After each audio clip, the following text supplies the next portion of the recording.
In the heart-pounding world of freediving, where athletes push the boundaries of human endurance, one story stands out both for its triumph and its tragedy. The story of Audrey Mestre. At 28, Audrey had already carved her name into history as a world record-holding freediver, fearless in the depths of the ocean.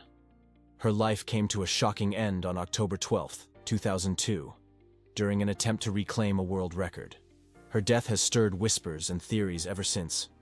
Was her tragic end a result of a fatal accident? Or is there a darker story hidden beneath the waves?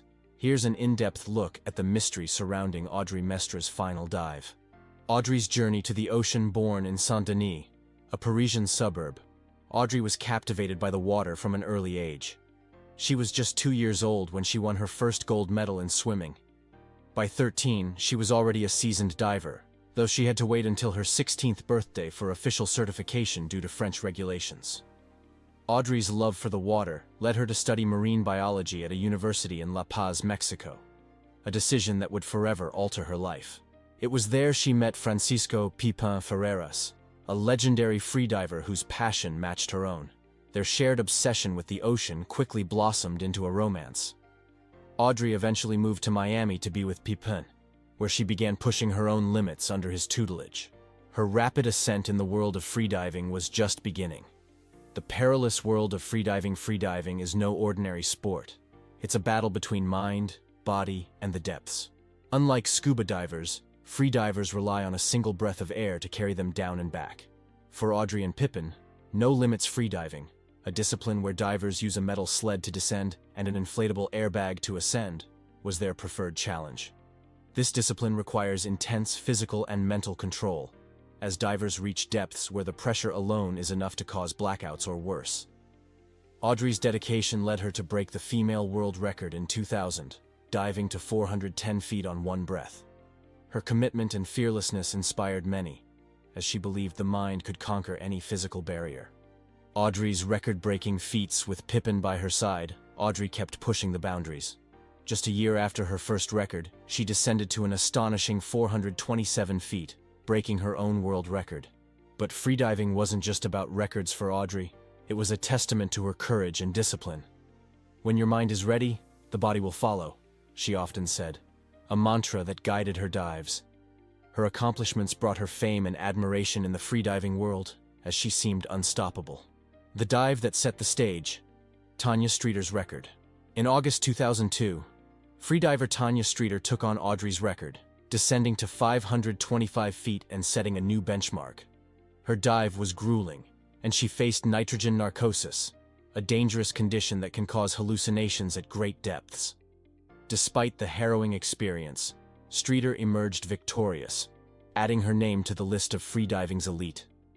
Her dive was a reminder of the risks involved, yet also inspired Audrey to attempt a similar feat just weeks later. Audrey's fateful dive, October 12, 2002. Determined to reclaim the record, Audrey planned a dive to match Streeter's 525-foot depth.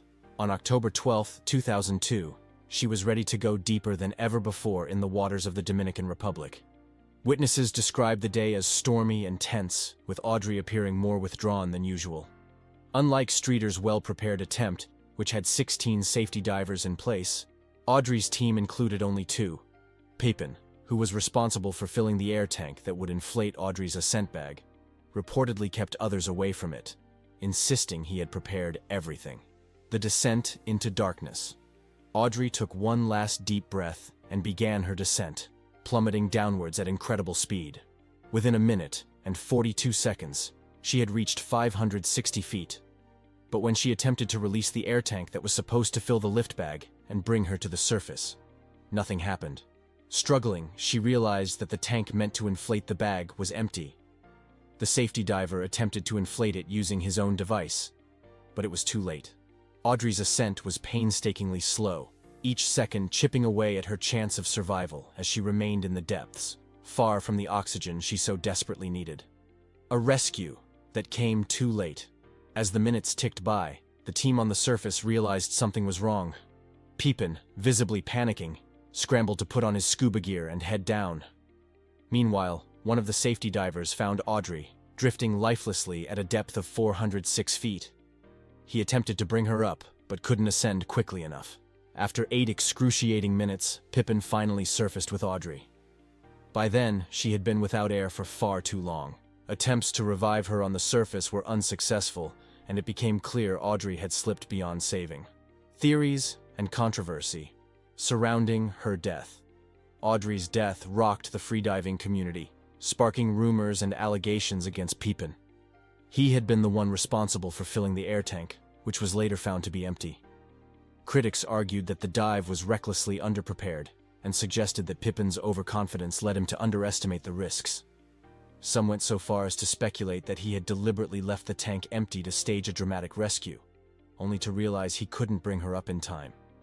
Carlos Serra, a close acquaintance of Pippin and Audrey, later proposed the theory in a book that Audrey's dive was a publicity stunt orchestrated by Pippin, meant to draw attention through a high-stakes rescue. According to this theory, Pippin planned to save her dramatically at the last second.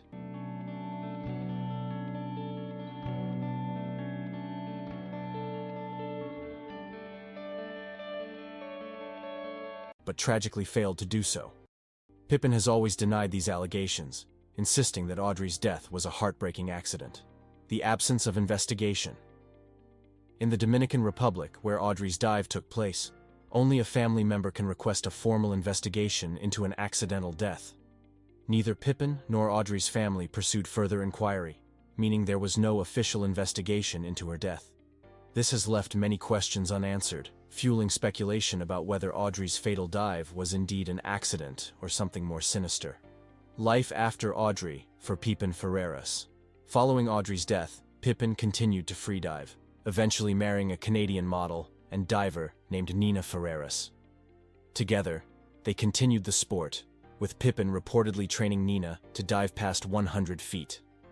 The freediving community remains divided on Pippin's role in Audrey's death, with some seeing him as a grieving husband and others as a figure who may have played a part in her tragic end. Audrey's legacy in the freediving world. Audrey Mestre's death brought new awareness to the dangers of no-limits freediving, prompting calls for stricter safety protocols within the sport. Her life and achievements have inspired documentaries, books, and a renewed focus on the importance of risk management in freediving. Audrey's story is both a cautionary tale and a testament to the allure of the ocean's depths, a reminder of the delicate balance between ambition and the fragility of life. Thank you for exploring Audrey Mestre's story with us. If her legacy moved you, please like this video and subscribe for more stories on those who push the limits. Audrey's life and the mystery surrounding her death serve as a stark reminder to respect the power of the sea.